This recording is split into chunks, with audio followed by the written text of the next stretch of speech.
Hey guys, today we're going to learn on how to remove Google account from Android phone. So all we have to do is to head on over to our Play Store. We're going to tap on our profile at the top.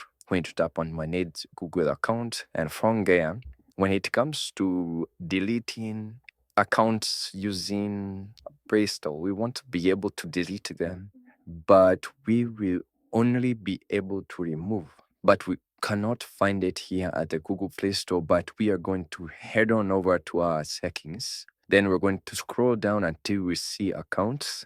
Now, depending on the phone that you're using, you may see a folder that is called Google. We're going to tap on it, and from there, once you've tapped on that folder, you're going to tap on the account that you would like to delete. For this, I'm going to tap on this one. When depending on the phone that you're using, some of us may only have the three dots either here at the bottom or at the top right corner. And then once I tap on it, they're going to see the option to remove account. So from here, all I'm going to do is just tap on remove account. And once we tap on the remove account, we will be able to remove this account, and we won't be able to see it earlier. And thank you guys for watching this video. Please do like, share, and subscribe, and I'll see you guys on the next video.